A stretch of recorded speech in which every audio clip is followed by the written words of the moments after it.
All right, so Dogecoin and cryptocurrencies began to go lower and lower and lower.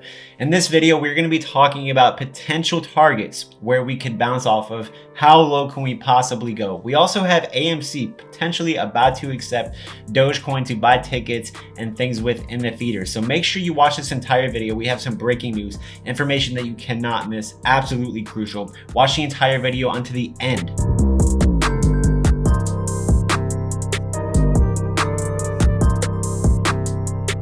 What's up, Myles? It's ladies and gentlemen here. Make sure you subscribe and hit the notification bell so you do not miss these time-sensitive videos about Dogecoin and cryptocurrencies that we make every single day.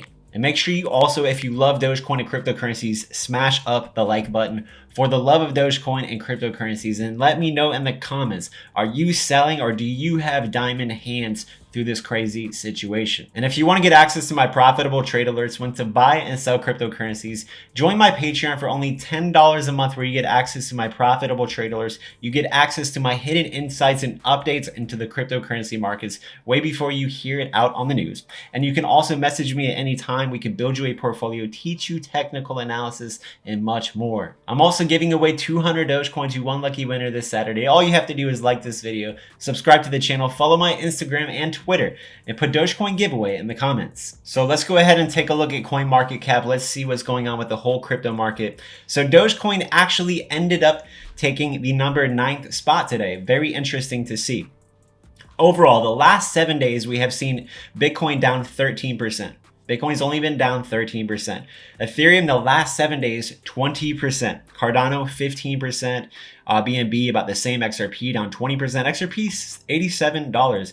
Very, very cheap. Solana is down about 20%. Dogecoin holding up strong, better than most cryptos at 16%. And look at Polkadot, down 30%, a pretty significant correction for Polkadot. So across the board, we are seeing a lot of red. And, Bitcoin is still holding up $40,000. We ended up coming down and bouncing on very quickly off 39.5. So $40,000 appears to be a very strong level of support. Bitcoin is what is holding up the entire crypto market. So that's why we're putting a special emphasis right now on Bitcoin. So $40,000 is a key psychological level for traders all around the world, especially the institutional traders, the people that are moving most of the money in the cryptocurrency market. Now, our next level of support for Bitcoin is going to be approximately $38,000. So between $37,000 to $38,000 is a very, very strong key level of support. So we have had strong levels of support for Bitcoin, but we ended up breaking them not too long ago, which was $44,000. The next level we saw was about $42,000 to $43,000, a strong level of support. And now we are sitting at this $40,000 level, about $41,000, which was a previous level of resistance. So the same area here is a key psychological level for all of cryptocurrencies. If we take a look at Ethereum, we can see Ethereum actually selling off significantly, more so than Dogecoin and Bitcoin. So this is very interesting to see play out. So, on a macro scale, we definitely see on the 4-hour time frame a head and shoulders pattern, which is a bearish reversal signal or a bearish reversal pattern. These don't always play out, just like a lot of bullish signals or bullish reversal signals don't always play out. So we ended up actually playing this out. So this ended up forming. And what you can tell and infer from these head and shoulders is that you have to look for the neckline. Here's the neckline. We ended up breaking past the neckline. And generally, after a neckline is broken, whether it's in a bullish or bearish momentum, there is a significant breakout or a breakdown. So a breakdown would be a movement to the downside in a big way, and a breakout, a movement to the upside in a big and positive way. So we are seeing a breakdown, finding level of support about $2,700. We ended up coming to $2,600. And then we have the next level of support, which is very strong and significant for Ethereum, which would be about $2,400, which would basically equate Bitcoin's $38,000 level of support. We're going to be taking a look a bit further into technical analysis later, but let's go ahead and take a look at some of the news that's happening across the world for cryptos. So here we have it. Bitcoin is in good shape as long as Bitcoin price stays above $40,000, according to Mike Novogratz.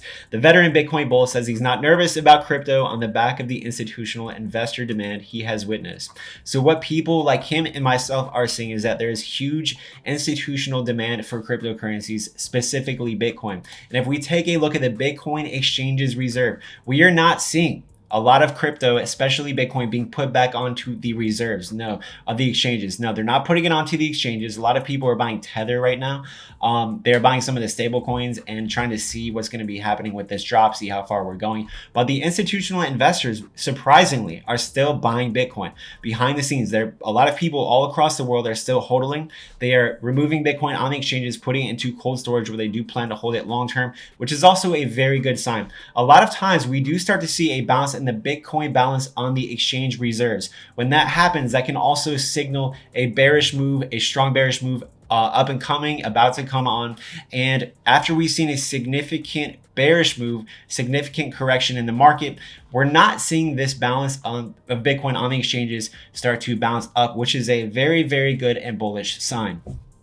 If you want a good platform to buy and sell cryptocurrencies like Dogecoin or Cardano, use my WEBULL link if you sign up and deposit $100 using my link. They'll send you 2 free stocks worth up to $4,000. Moving on, here we have Ethereum spot setup looks grim, but derivatives data tells a different story. So across the board, cryptos are having a significant correction.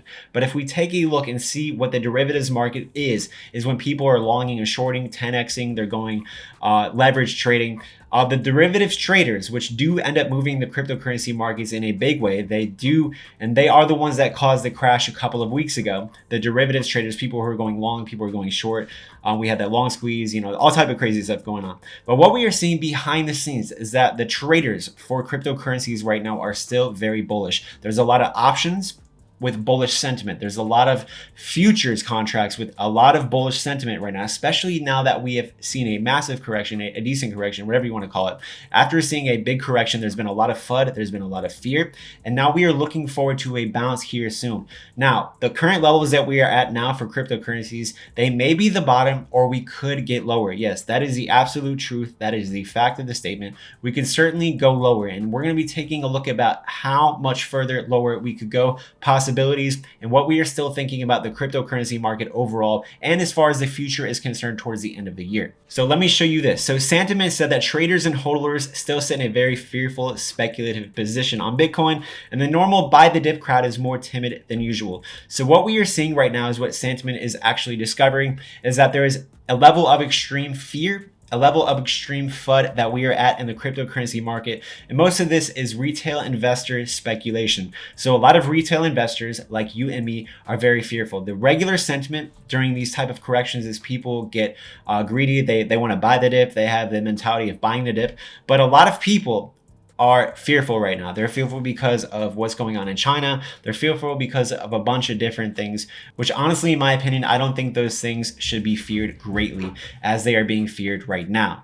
So when it comes to investing, what I particularly like to do is I don't like to follow the general sentiment of what most people are fearing or feeling. Whatever most people are feeling at that moment, generally the opposite happens to those people. So when people are generally super fearful, what they do is they sell. They're like, okay, the best thing for me to do right now is let's go ahead, sell. Let's go ahead, take our profits.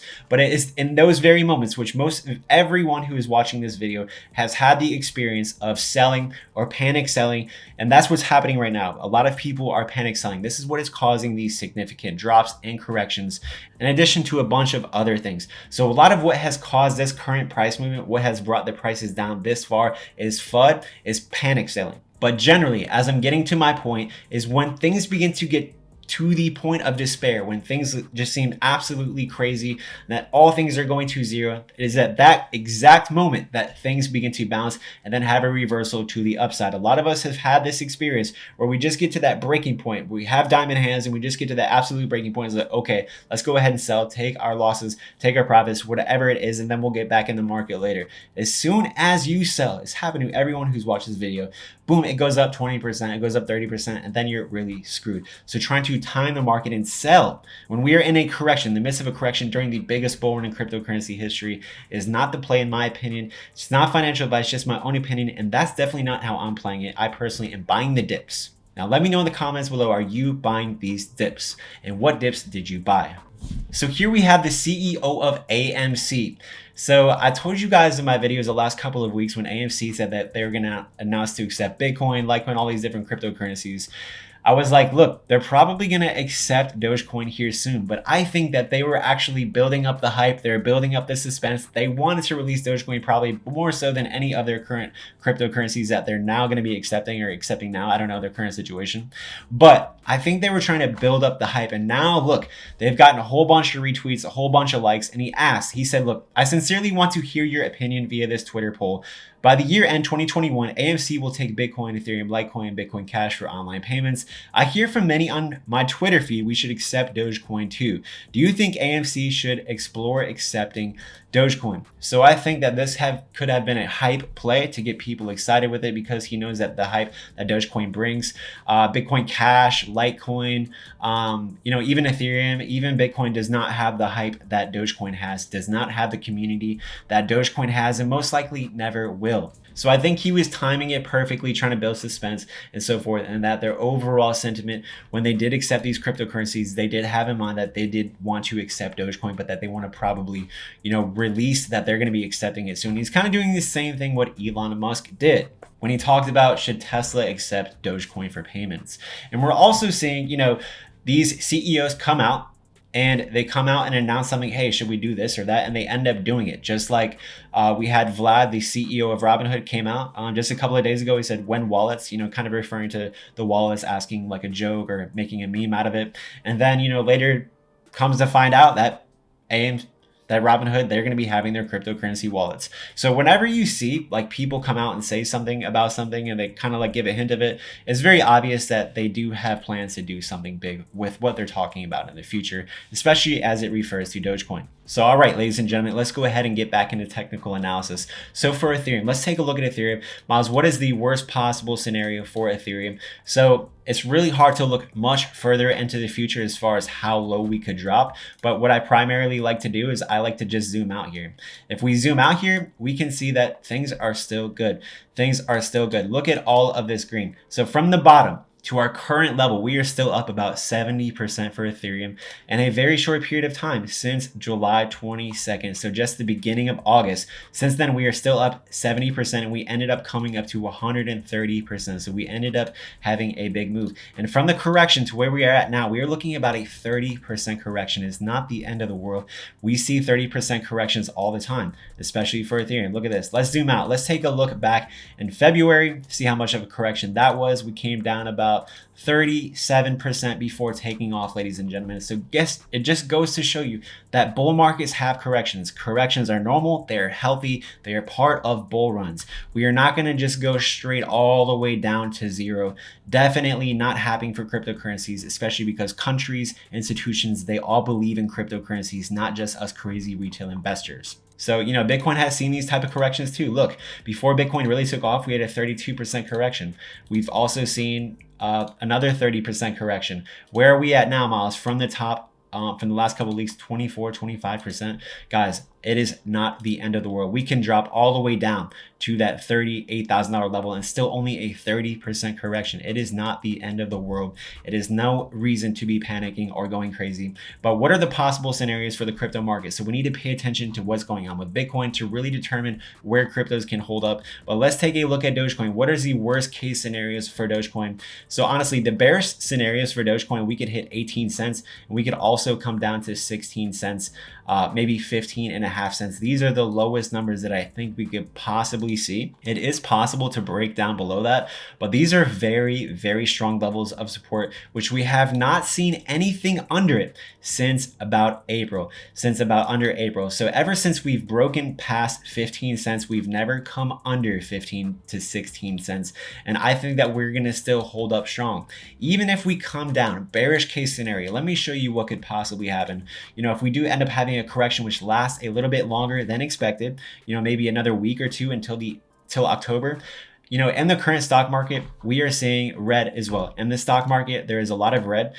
Things are still continuing red. It's because of the China FUD. It's causing the crypto market to go down. It's causing the stock market to go down. So all across the world in financial markets, financial institutions, there's a bit of fear, which causes these corrections, which causes this FUD, which causes these drops. So when this FUD gets over with, when people forget about it and push it to the side, then we're going to start to see green. Then we're going to start to see a bounce in the market. So when we're seeing FUD and we're seeing red Fed all over the world, it's not meaning that cryptos are going to zero.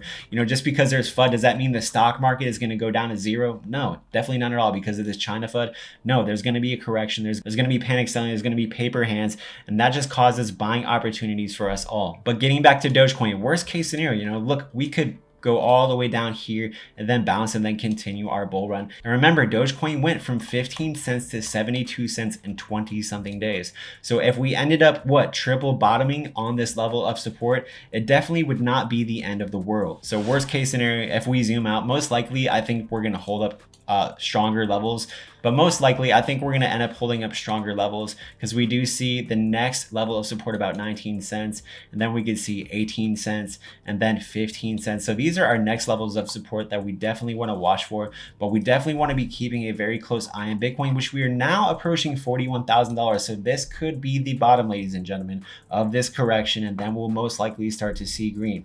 But remember, historically, September is always bearish, and mostly always bearish for cryptocurrencies, and almost always for the stock market. So we expected this. We kind of knew this was going to happen. You know, we were hoping for the better, but it didn't happen. But very likely October, November, December, these months are going to be extremely bullish, as they most always are historically bullish. So there's historically bearish months, which end up playing out as we have seen this year. There's historically bullish months, and the bullish months are still yet to come. So personally, I'm buying the dip, and I'm going to be holding. I'm not panic selling, and I'm looking forward towards the end of the year past this short-term volatility. When in doubt, zoom out.